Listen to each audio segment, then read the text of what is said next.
15 تاریخ کو یعنی 15 شوال المکرم کو اسلام کی دوسری جنگ عظیم غزوہ احد وجود میں آیا، تو آج اس مناسبت سے غزوہ احد کے حوالے سے ہی مختصراً عرض کروں گا، اور اس میں بالخصوص سید الشہداء حضرت سیدنا امیر حمزہ رضی اللہ تعالی عنہ کا ذکر خیر ہوگا۔ اللہ تعالیٰ کی بارگاہ میں دعا ہے مجھے کلمہ حق بیان کرنے کی توفیق عطا فرمائے، اور ہمیں سن سنا کر حضور نبی کریم صلی اللہ علیہ وآلہ وسلم کی سچی پکی محبت اور غلامی نصیب فرمائے۔ پہلی جنگ جو مسلمانوں کی کفار مکہ کے ساتھ ہوئی وہ جنگ بدر تھی۔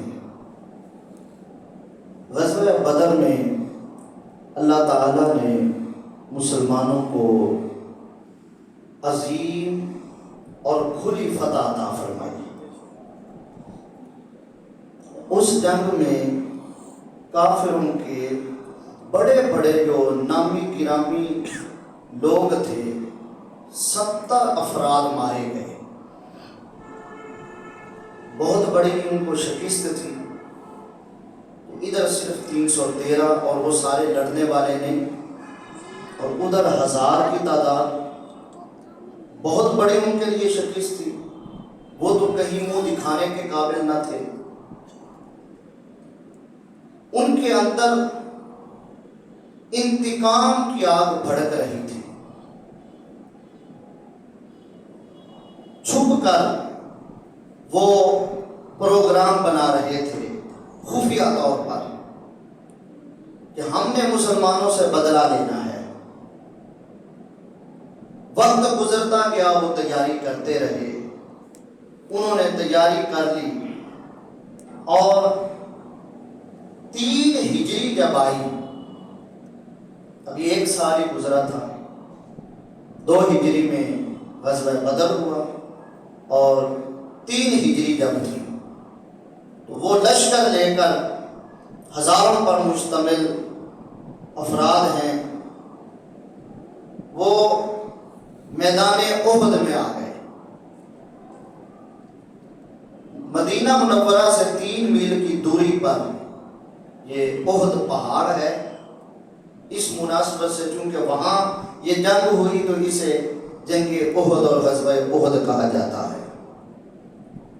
نبی اکرم صلی اللہ علیہ وآلہ وسلم کو جب ان کے آنے کی خبر ملی تو آپ نے صحابہ کرام سے مشورہ کیا۔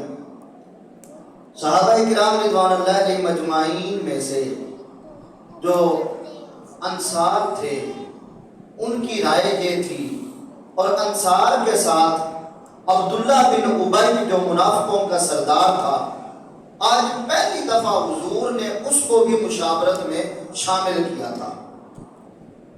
اس کا بھی مشورہ یہی تھا کہ وہ اگرچہ وہاں احد کے میدان میں آ گئے ہیں، ہم مدینہ چھوڑ کر وہاں نہیں جائیں گے، ہم یہی مدینہ منورہ میں رہتے ہیں، اگر یہاں آ گئے تو پھر جنگ کریں گے، اور اگر یہاں نہ آئے تو پھر ہم وہاں لڑنے کے لیے نہیں جائیں گے۔ یہ مشورہ صحابہ کرام نے بھی دیا، عبداللہ بن ابی نے بھی دیا، نبی اکرم صلی اللہ علیہ وآلہ وسلم کی اپنی رضا بھی یہی تھی کہ ہم نہیں جائیں گے۔ بعض صحابہ کرام نے یہ مشورہ دیا کہ ہمیں یہاں نہیں بیٹھے رہنا چاہیے، بلکہ ہمیں اسلحہ لے کر تیاری کر کے میدان احد میں جا کر ان کا مقابلہ کرنا چاہیے، اور یہ انہوں نے اپنا مشورہ بھی دیا، ساتھ ساتھ وہ اصرار کر رہے تھے کہ آپ ایسا ہی کریں جیسا ہم کہہ رہے ہیں۔ نبی اکرم صلی اللہ علیہ وآلہ وسلم گھر میں تشریف لے گئے تو گھر سے آپ اسلحہ پہن کر اپنے آپ کو تیار کر کے باہر تشریف لائے، اور چہرے سے صحابہ وہ جو اصرار کر رہے تھے انہوں نے نوٹ کر لیا کہ آقا کی رضا تو نہیں ہے، ہم سے غلطی ہو گئی۔ انہوں نے پھر معذرت کی، آقا آپ کی رضا نہیں ہے، آپ رہنے دیں۔ حضور نے فرمایا اللہ کے نبی کے لیے یہ جائز نہیں ہے کہ جب وہ کسی جنگ کے لیے اسلحہ پہن لے پھر جنگ سے پہلے اس کو اتارے، یہ کسی نبی کے لیے جائز نہیں۔ اب میں پہن کے آ گیا ہوں، اب ہم لڑنے کے لیے جائیں گے۔ بدھ یا جمعرات کا دن تھا جب وہ میدان احد میں آئے تھے، حضور علیہ السلام نے جمعہ پڑھایا۔ جمعہ کے بعد آپ علیہ السلام نے ایک انصاری صحابی فوت ہو گئے تھے، ان کی نماز جنازہ ادا کی۔ اس کے بعد حضور علیہ السلام نے لشکر کو تیار کیا، تیار کر کے آپ ہفتے کے دن میدان احد میں چلے گئے ان سے لڑنے کے لیے۔ تعداد کتنی تھی؟ 1000۔ ان کی تقریباً 3000 یا اس سے بھی کچھ زیادہ تعداد تھی۔ ادھر مسلمانوں کی 1000 افراد پر مشتمل یہ لشکر ہے، جن میں عبداللہ بن ابی جو منافق تھا 300 افراد اس کے تھے، 300 ساتھی اس کے تھے جو منافق تھے۔ پیچھے مسلمان کتنے رہ گئے؟ 700۔ عبداللہ بن ابی کو بڑی یہ بات ناگوار گزری اور وہ بڑا غصے میں تھا کہ نوجوان لڑکوں کی بات نبی پاک علیہ السلام نے مان لی ہے اور میں ایک روب والا بندہ ہوں، بات چیت ہے میری بات ہے، میری بات کا اثر ہے، میں نے مشورہ دیا اور میری بات نہیں مانی۔ اسے اس بات کا بھی رنج تھا، اس نے اس کا بدلہ اس طرح لیا، اپنے ان 300 ساتھیوں کو اس نے پہلے سے سمجھا دیا جب مسلمانوں کا لشکر کفار کے لشکر کے سامنے جائے اور لڑائی شروع ہو، تم 300 جو افراد ہو سب نے وہاں سے پیچھے بھاگ آنا ہے۔ جب تم بھاگ آؤ گے تو ان کے حوصلے پست ہو جائیں گے، یہ بزدلی دکھائیں گے اور اس طرح ان کو شکست ہو جائے گی اور ہم اپنے مشن میں کامیاب ہو جائیں گے کہ ہم ان کی فتح نہیں چاہتے۔ پھر ایسا ہی ہوا، جب جنگ شروع ہوئی اس کے 300 جو افراد ساتھی تھے وہ وہاں سے بھاگ نکلے۔ صحابہ کرام کو اللہ تبارک و تعالی نے پھر وہاں ثابت قدم رکھا، وہ وہاں ثابت قدمی سے لڑے اور اس طرح لڑتے رہے کہ وہ اگرچہ ساز و سامان ان کے پاس زیادہ، تعداد زیادہ، لیکن انہوں نے ایسا مقابلہ کیا کہ اللہ تبارک و تعالی نے انہیں فتح عطا کی۔ وہ سب کچھ چھوڑ کر بھاگ نکلے کفار اور نبی پاک علیہ السلام کے غلام ان کے پیچھے دوڑ رہے تھے، ان کی دوڑیں لگا دی، یہ پیچھے وہ آگے بھاگ رہے، میدان چھوڑ کے بھاگے۔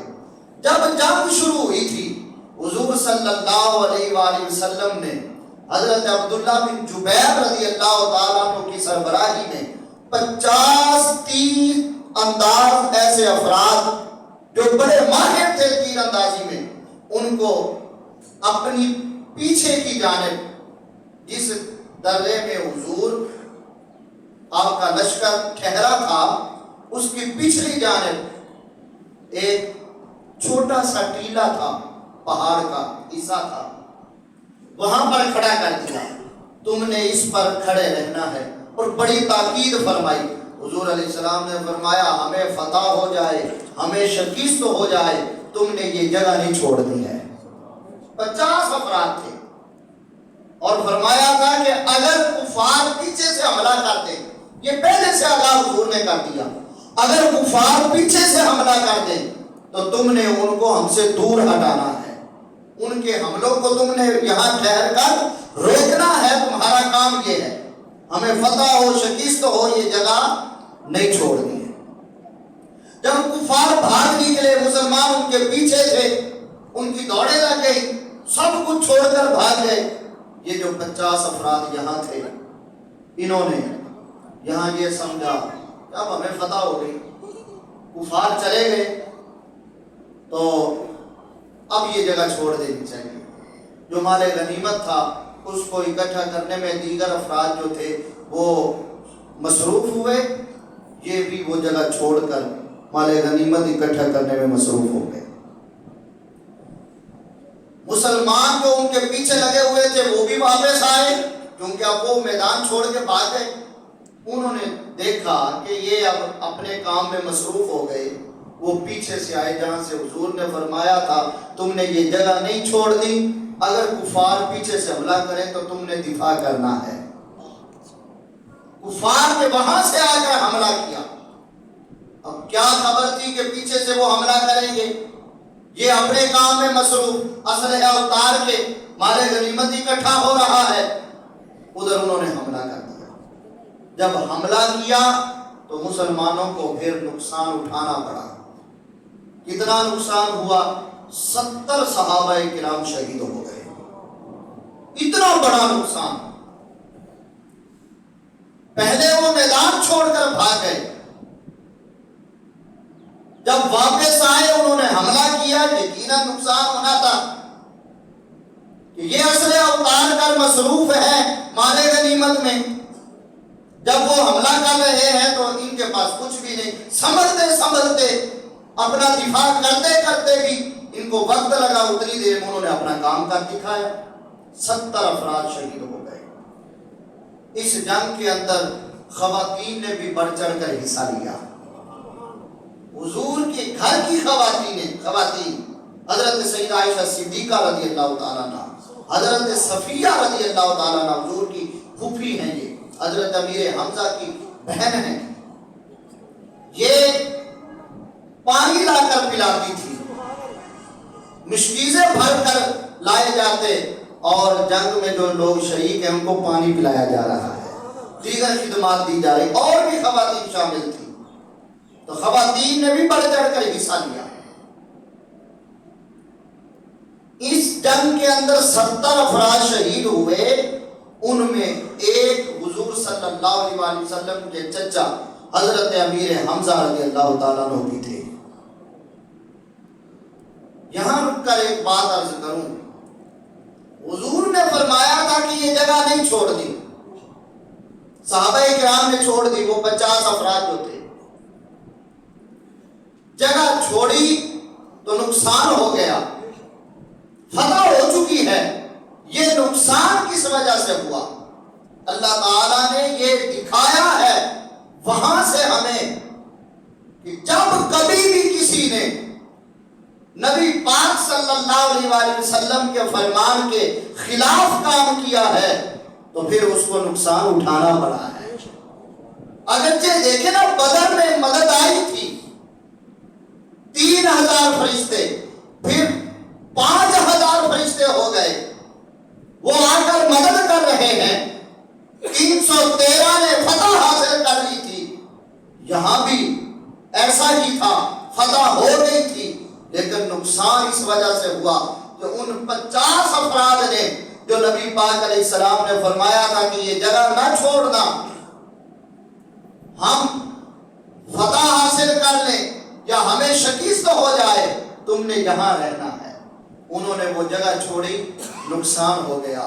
اللہ تعالیٰ نے ایک قانون اور ضابطہ امت کو سکھا دیا، نبی کے کہے پر چلتے رہو گے، کبھی تمہیں نقصان آنے والا ہی نہیں ہے، اور اگر ذرہ بھر بھی سوچ تمہاری جو بھی ہو، تم یہ سمجھو کہ میں تو نافرمانی نہیں کر رہا۔ اب ہمارا حسن ظن ہے صحابہ کے بارے میں، ان کی نیت یہ نہیں تھی کہ نبی نے کہا تو ہم یہ نہیں کریں گے، ایسی نیت یقیناً نہیں تھی۔ جو گھر سے لڑنے کے لیے آ گئے ہیں وہ نبی کی بات کے خلاف کرنا چاہیں گے؟ نیت ان کی نہیں تھی نبی پاک علیہ السلام کے حکم کی خلاف ورزی کرنا، لیکن ان کی ایک سمجھ تھی، اور سمجھ کیا تھی کہ فتح ہو گئی، کفار بھاگ گئے، تو اب یہاں ہمیں جو ٹھہرنے کا حکم تھا بس وہ یہیں تک تھا، فتح ہو گئی ہے تو لہذا ہم بھی اس کام میں مصروف ہوتے ہیں۔ در حقیقت نبی پاک علیہ السلام کے حکم کی خلاف ورزی ہو گئی، جانے انجانے میں کس طرح بھی ہو گئی۔ اللہ تعالیٰ نے یہ امت کو سمجھا دیا کہ کبھی بھی جس طرح بھی نبی پاک علیہ السلام کے حکم کی خلاف ورزی ہو جائے تو سمجھ لو کبھی بھی تمہیں فائدہ اس کام میں نہیں ہو سکتا ہے، اس کام میں نقصان ہی نقصان ہے۔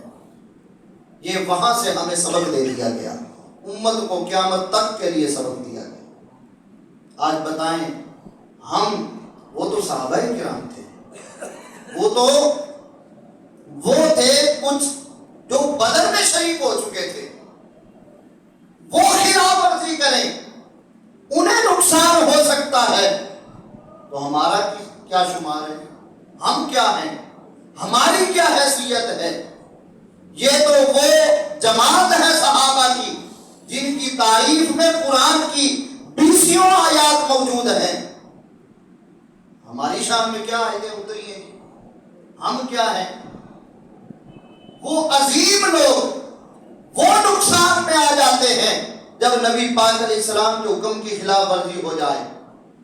تو آج ہمیں بھی غور کرنا چاہیے کہ ہم کتنا حضور علیہ السلام کے حکم کے مطابق زندگی گزار رہے ہیں۔ جو ہمارے نقصان ہیں، جو ہماری پریشانیاں ہیں، جو ہمارے دکھ اور تکلیفیں ہیں، جو ہمیں سکون نہیں مل رہا، ہمیں اپنی زندگی پہ غور کرنا ہوگا کہ کیا ہم نبی پاک علیہ السلام کے طریقے اور آپ کی تعلیمات پر زندگی گزار رہے ہیں؟ اگر تو ویسے ہے تو پھر سکون آئے گا، اور اگر اس طرح نہیں ہے تو پھر سمجھ لے ہماری زندگی میں جو سکون نہیں، پریشانیاں، دکھ، تکلیفیں، سب کچھ ہے، سکون نہیں ہے، اطمینان نہیں ہے، تو سمجھ لیں کہ ہم نے نبی پاک علیہ السلام کے حکم کو سامنے نہیں رکھا ہوا۔ زندگی جب حضور کی تعلیمات کے مطابق گزرے گی تو پھر زندگیوں میں امن، سکون، چین آ جائے گا۔ کچھ پاس ہے نہیں ہے، اطمینان، سکون ہی ہے۔